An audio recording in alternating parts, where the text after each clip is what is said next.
G'day folks and welcome to Gray's Trains. My name is Gray and this is my train.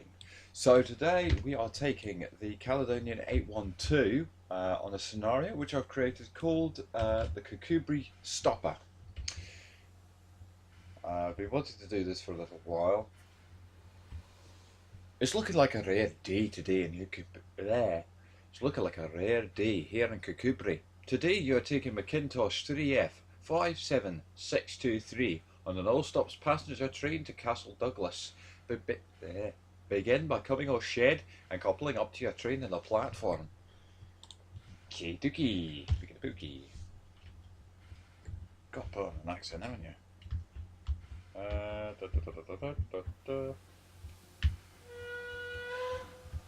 Nice. Nice. Because one thing I love about all this Caledonian stuff is the whistles. Uh-oh.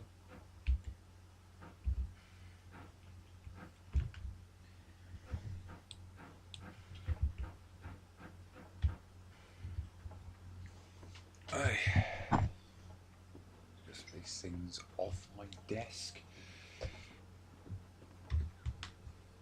So I was thinking the instruction, I basically, I have to stop there, don't I? And it's made all the more interesting by the fact that this engine doesn't actually have a handbrake, and you've got a very slow operating vacuum brake as well.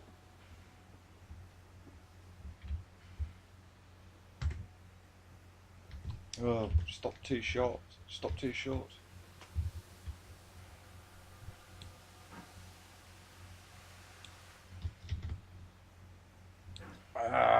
And of course you've got those bloody digital traction particles which basically just murder your frames because they come out in a big ball of smoke. Let's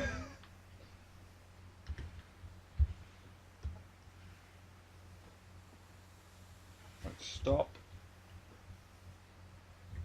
This engine only responds if you put in emergency brake. I must say the brakes on this engine are shocking. They're terrible, genuinely terrible. They're so slow to act.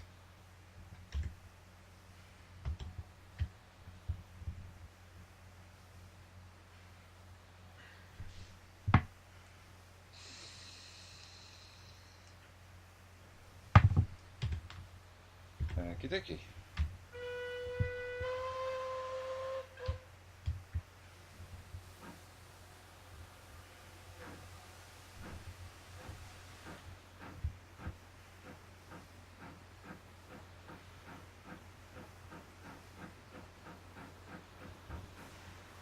Back her up. Back her up, baby. Uh-oh.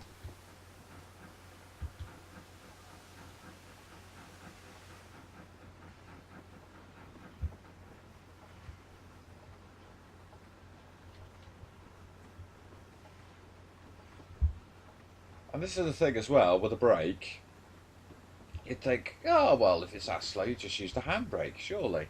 There is no handbrake. This engine legitimately does not come with a handbrake. Saying that though, there's been an update which I've just downloaded, but I haven't had the chance to install it yet.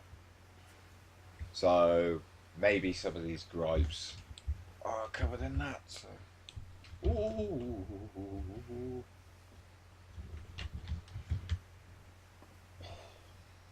That was fucking lucky. That was lucky. But yeah, you can't really shunt with a brake like this. It's just not really doable. What I was doing? 2 minutes late. Bugger off.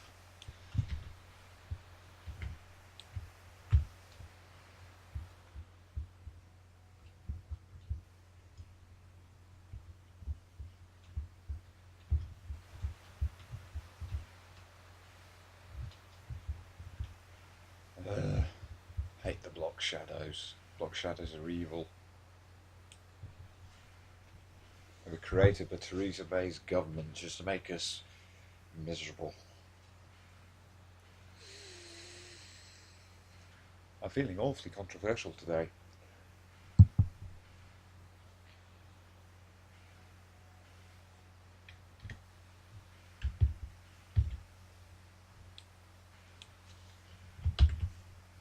Stick the performance mode on, even though it does the square root of jack all for these graphics, because what they do is they turn off all the point lights. Point lights being something that do cause a fair bit of lag if you're using the dynamic lighting, and that's actually quite a nice little picture. So there you go. Gotta take a screenshot, eh? Onwards to turf.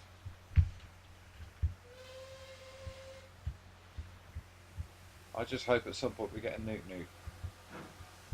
It's all for the Noot. It's all for the Noot.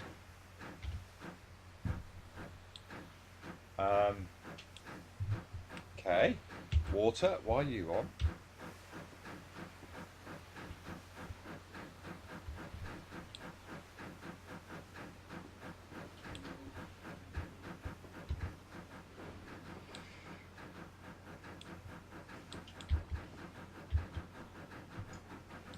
Nice little driving dynamic on these, which is that you just drive it at half reg, half reverser. I think it's the same on the Cali 123 as well. And apparently that's how Caledonian crews used to. So half and half. Oh, speeding is bad. It's very bad. It's punishable by death in this country. Come on, brakes. I hate these brakes with a bloody passion.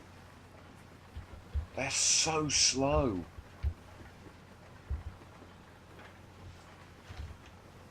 Which is a problem which is not shared with the Jumbo, I'm pleased to report, because I've actually had a chance to drive the Jumbo, and yeah, that's definitely video worthy. Even though the sounds are pretty much recycled from this,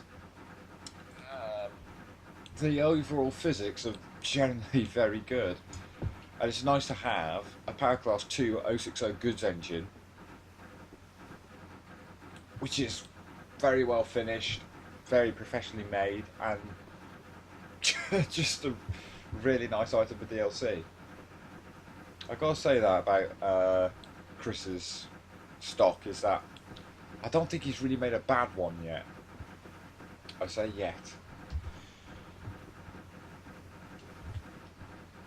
And I'm not trying to brown nose Kris, because he occasionally gives me freebies. This is not a freebie, by the way. I paid for this. I actually went out and bought this. And it's simply because I love the class. I love the class. I love Caledonian locomotives in general. I love Scottish engines in general. They've got such a real character about them, which I think is just really nice. And if we ever have a J36 in game, if we have some North British stuff, that would just be awesome. Absolutely awesome to have some North British stuff in game. Some Caledonian tank engines. There was there was an 060 engine that the Caledonian had. There was also the 239 class, I think, which is that 044, basically a Scottish M7. That'd be really good to have in game.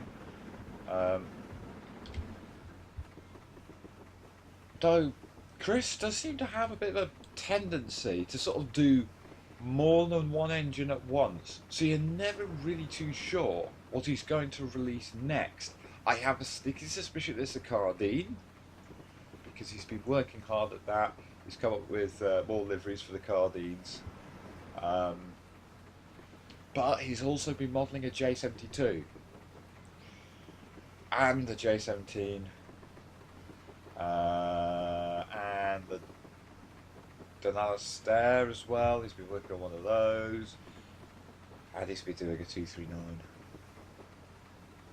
Oh, or is it a 4.3 now? I can't remember. I really cannot remember. But this is the thing. They're not, Caledonia locomotives. I mean, this is the 812. 812. Couldn't even round it up to 800. Jumbos, class 294.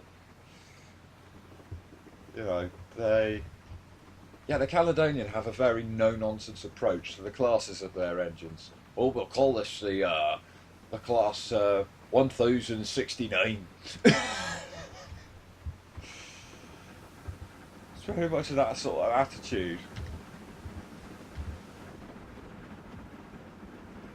They just build their classes up to a particular number, and then whatever number comes next, that's the first number for the next class members. It's very interesting policy they've got.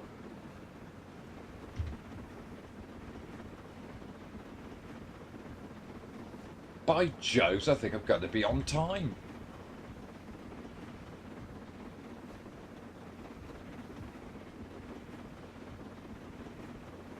Yeah, I've really got to say this for the 812. Sounds are top notch, modelling's top notch. It feels like an engine you actually want to drive. And in the way of things, like I've said that a good item of DLC is an engine that you give a name. This engine is called Kia, as in that's short for Kieran, which I've met a few people called Kia and Care as well. So it just seemed right for a Scottish engine like this. This is Kia.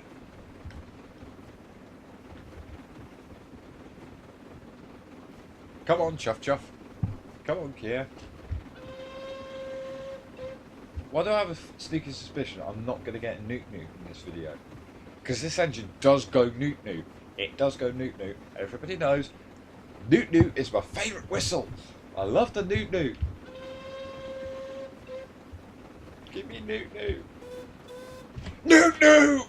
Yes! got the Noot. I got the Noot. I'm so happy I've got the Noot. Oh, yes! Oh, I don't need to touch the whistle again now. I've got the Noot. Beg pardon. Oh, look at that. 23 seconds early by the looks of it.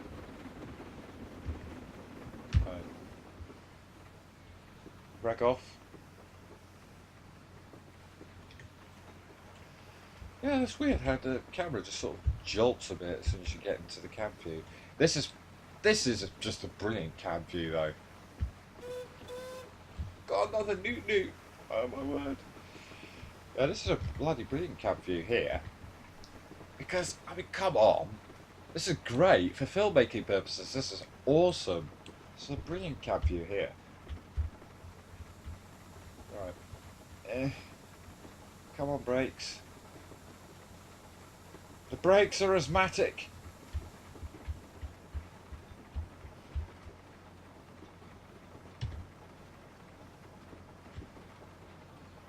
I might actually be slowing in on time.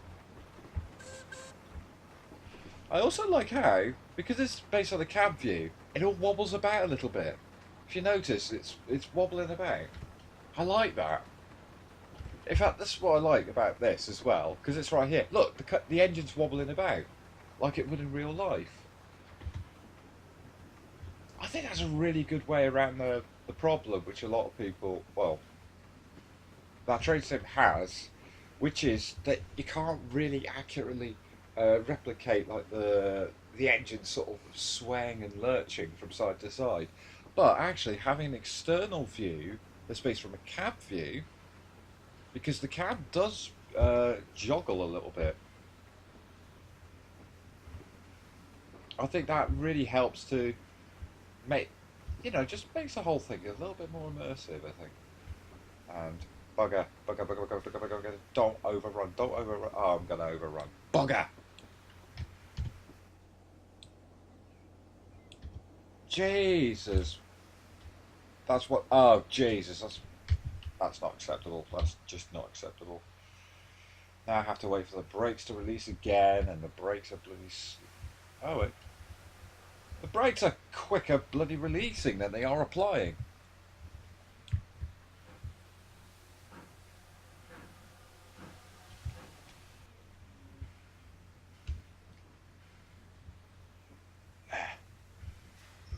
God, these brakes are such an effort. They really are.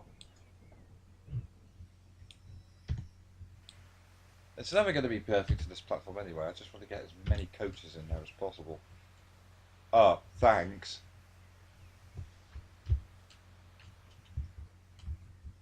Can't get it right. You just can't get it right. That didn't impact on my time too much. I'm still early.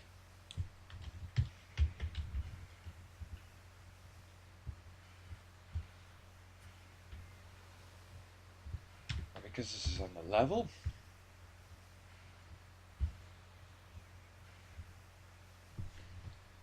Excellent. Onward to Bridge D. Contrary to this is interesting little fact. That sort of proves that I know this area quite a lot, because this is Kirkcudbright on the Western Line to Scotland route. I should have mentioned that. As I was raised in this part of the world, Dumfries and Galloway.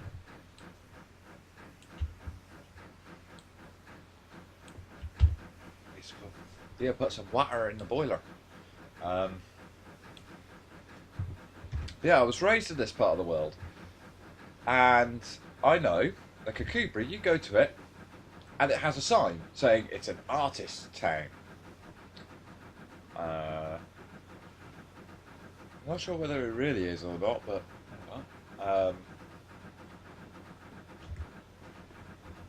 still, it's yeah, I know this area pretty well. And there was a river that goes through Dumfries and Galloway called the River Dee, because there are two River Dees. There's one in Wales, in North Wales, that goes through Llangollen, and there's also the River Dee in Scotland, which goes through Dumfries, and I think it meets up at Kirkcudbright. I think that's where the estuary for it is. I'm not too sure. It's either that or it's further up along the coast, like Wigtown or whatever. At Wigtown, that's where all the salt marshes are, and they used to conduct witch trials there as well. If you go there now, you can buy some salt marsh lamb, which I can't remember if I've ever tried. I really can't remember if I've ever tried salt marsh lamb. Next time I'm up that way, I'm going to have to buy some salt marsh lamb and just give it a go. Yeah, bring it back down to Telford and have a couple of mates over and treat them to some salt marsh lamb. Well, I say a couple of mates. Now I'm working, the only days I get off is when everybody else is working. So that's kind of miserable, actually. The fact that I work sometimes 13 hours a day, because I work in a pub. I sometimes work 11 to 13 hours a day. I come home from work, and then I get my 2 days off a week. Though it's been 3 days for this week, actually, because it was just really quiet on Thursday.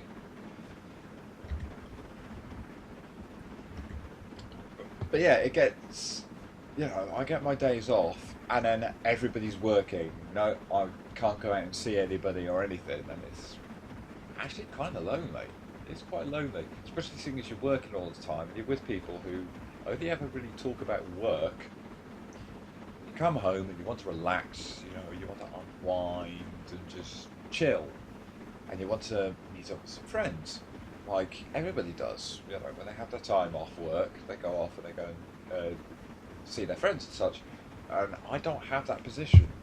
I just don't, because unfortunately, when you're working in a pub, you're working on sociable hours, because the time that you're working, everyone else is socialising.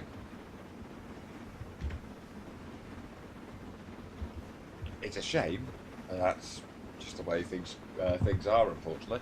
But saying that though, love the job. The people I work with are really good fun. I've got the back of the head and second chefs. And whenever I'm feeling unhappy, whenever I'm feeling miserable, whenever I'm feeling down, they're there. They're there, and they help me out if I have a problem. They're very keen to help out, and I love working alongside people like that. I really do. I love work. I'm working in the kitchen. Whenever I'm, you know, it's nice working alongside people who aren't competitive because you end up in places like end up in work environments where there's someone who feels like they've got to absolutely outdo you in absolutely everything. I haven't had that. We don't get that where I work. It's brilliant. It's a really nice work environment.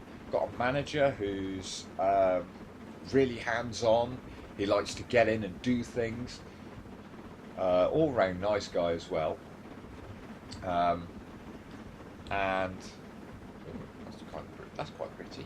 It's very pretty. Look below me and you'll see prettiness. But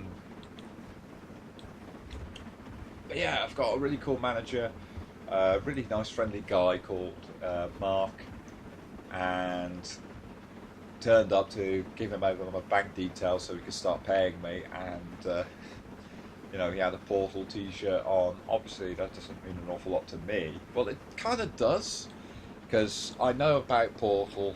I'm not much of a gamer, as you can probably tell. I don't game that much.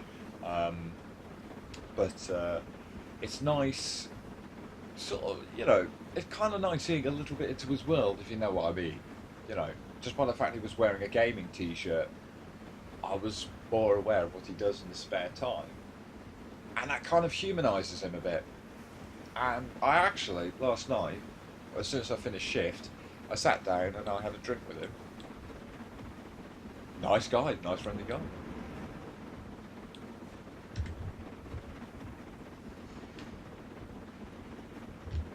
So yeah, it's actually really, really good. But finally getting back into work again. Look at that.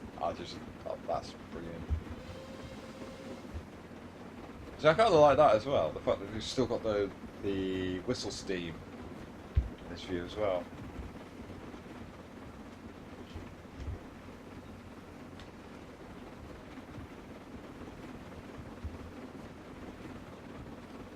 Look at it. I love how it sways. I love how it sways and bobs about. That's brilliant. Honestly, I think it's amazing how Kris Wilson has managed to get basically from just doing reskins to doing payware locos that you actually want to buy. I think that's fantastic. I really do. I think it's ace.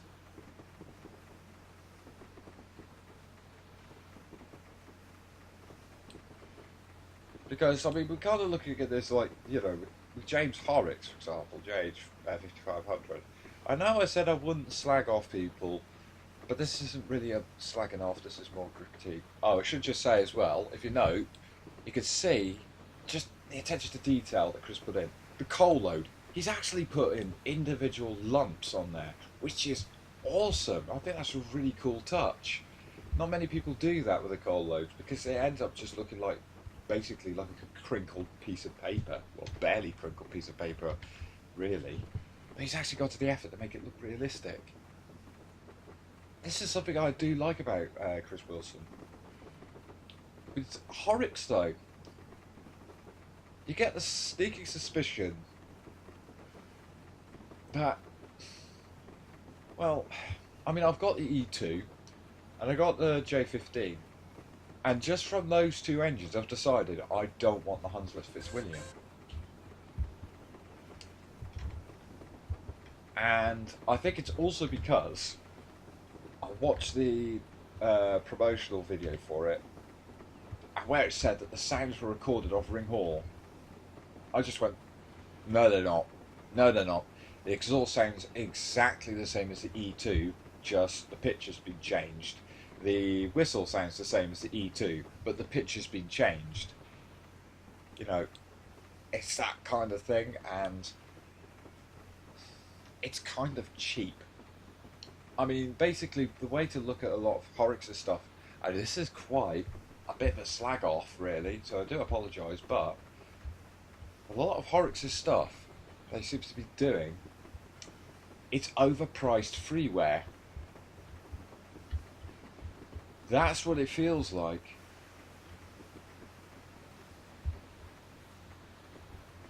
And I hate having to say it, I really do.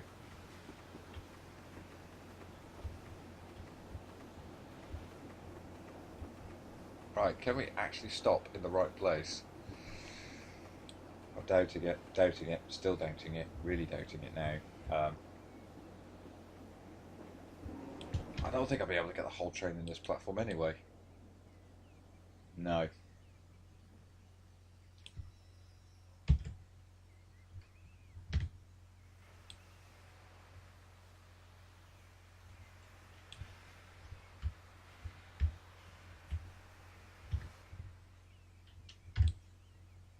Yeah, Western Lad of Scotland route. I'll change topic quickly before I end up slanging poor Mr. Horrocks off a bit too much, because honestly, I look at this stuff and I think, yeah, it's got promise. It's got promise. But when he keeps making the same mistakes again and again and again, it makes you think, no. The fact that okay, now up to a final stop at Dumfries, it's Castle Douglas. I've got to change that bit.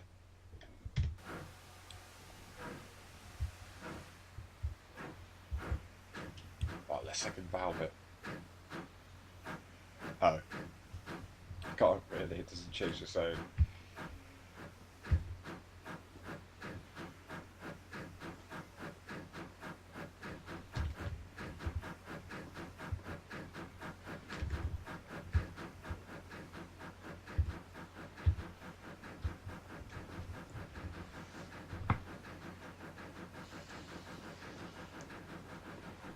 Yeah, Western Lad of Scotland route. It's been with us for a good few years now, at least 5-6 years, and it's still a bloody good route. It's still a good route. I mean, sure, we've got loads of block shadows everywhere, but it's still a really good route. And with the right DLC, it really does transport you into the Steam era. I really want to focus more on this route. I want to feature more on this route because there's so much of it. That's the thing. I mean, you drive from Stranraer to Carlisle. That's over 100 miles. And you've got this little branch line as well. The Kirkcudbright branch. You know, there's a lot of operational interest in it. You can run trains from Stranraer to Dumfries. You can run trains from Carlisle to Dumfries or even Stranraer. You can run branch trains that would run from Dumfries to Castle Douglas. No, not Castle Douglas, Kirkcudbright. There's loads that you could do. Loads and loads and loads and loads. It's brilliant. I think, seeing as we're talking about that sort of thing with operational stuff, I've got to critique the 812 on one thing. The scenarios it comes with. Kris Wilson, excellent modeler. You know, excellent skinner. He's really, really bloody good at what he does. But, this is a bit of a but. One problem that I do have with his scenarios is that with the 812, the scenarios are pretty much like this. Drive from Stranraer to Carlisle. Drive from Carlisle to Stranraer. That's pretty much it. There are some scenarios where literally there's only one stop and that's the one right at the very end. And it kind of annoys me a little bit. But after having to go at one of these scenarios, I decided that what I'll do is to create a pickup goods scenario. And I have done, but because it's a 90-minute scenario, so 1.5 hours, thereabouts. I'm probably going to cover that in like some form of two-parter, or if I start live streaming eventually, then I will make that the main subject of a live stream. Though that very much depends on my internet strength and everything, and whether there will be any interest in that sort of thing. But I would like to get my computer like at least halfway to getting upgraded before I start doing stuff like that.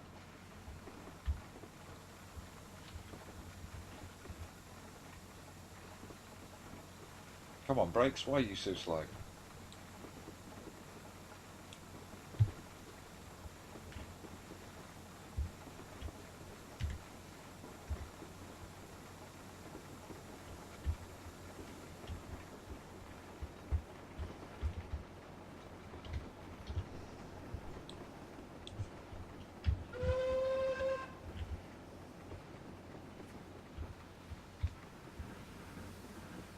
At least with the brakes, even though they're slow to apply, they're very quick to release, so if you overdo it on the brakes, you can correct that mistake fairly quickly.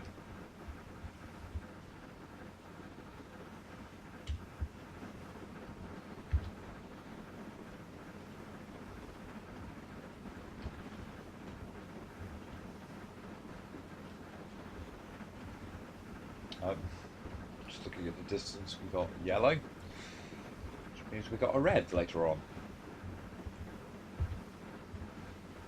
Right. Seeing as we're on a hill, we're going to use it as an opportunity to slow down.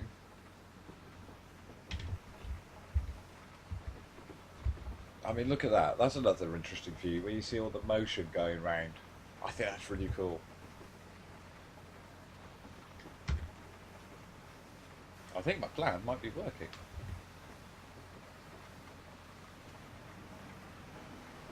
We need to slow down for a 25 limit anyway.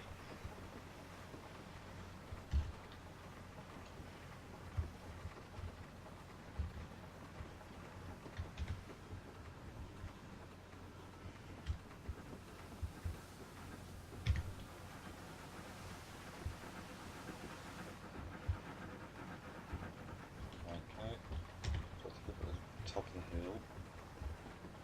Yeah, just about. Right. Brakes. So I need to stop for the signal, I think.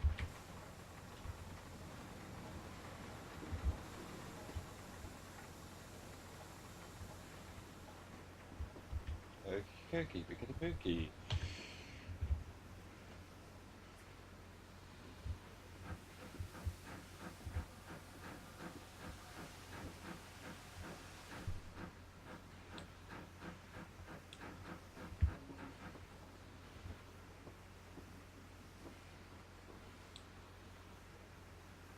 Oh, there's a lot of smoke coming out my chimney.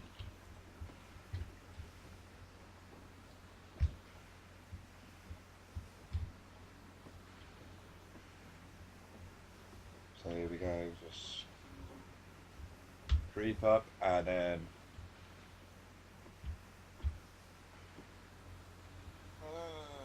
brakes.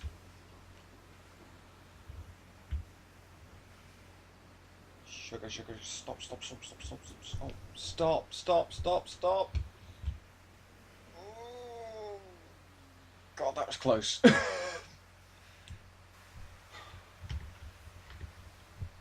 Whew. That was close for comfort. Oh, jeez. Jeez Louise.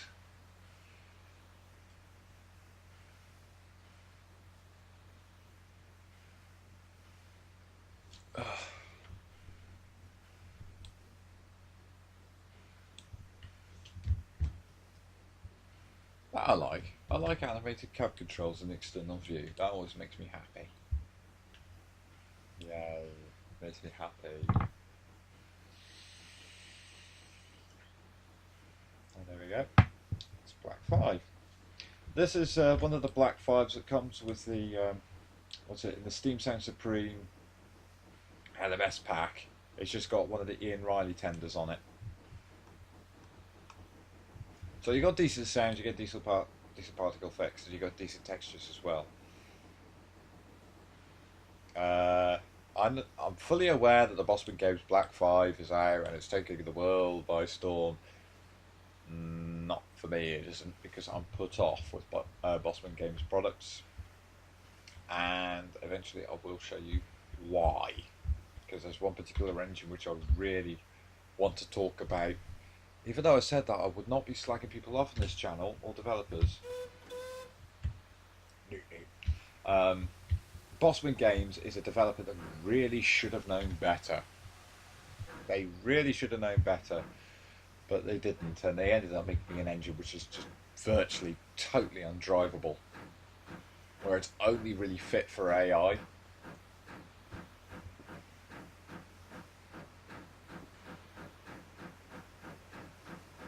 I don't really want to bitch too much, that's the thing, but you know that feeling that you get that sometimes you're contractually obliged to do something? It kind of feels like that because I keep buying DLC, you know, and I really like the look of it, and it's really tempting me and everything, and then it just ends up just disappointing me massively. Oh look, there's another 812 over there in the weathered scheme, and I'm happy to say, I'm happy to report that the weathered variants look brilliant. And I mean that. The weather variants of this loco do look so good. And if we look in there, look at that. Even in my potato graphics, it looks great. In fact, if anything, I think it looks better with the potato graphics. Because everything looks run down when you haven't got the TSX mode.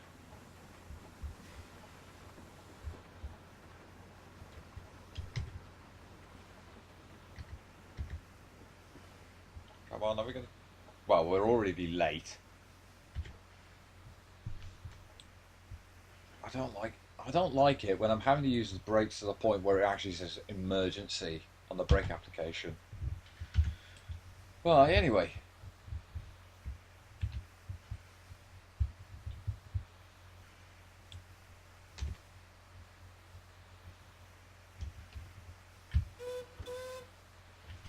And with that, guys, I think that's the end of this scenario. So, thank you guys for watching. Don't forget to comment, give me your feedback, give me a like, give me a subscribe, just if you feel like it. Don't feel like I'm pressuring you.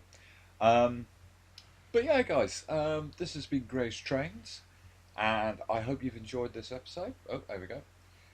Good job, well done, driver. Time for a wee breather before going onwards to Dumfries. So anyway, guys, thank you very much for watching, and I shall see you again very soon. Toodly Pipski.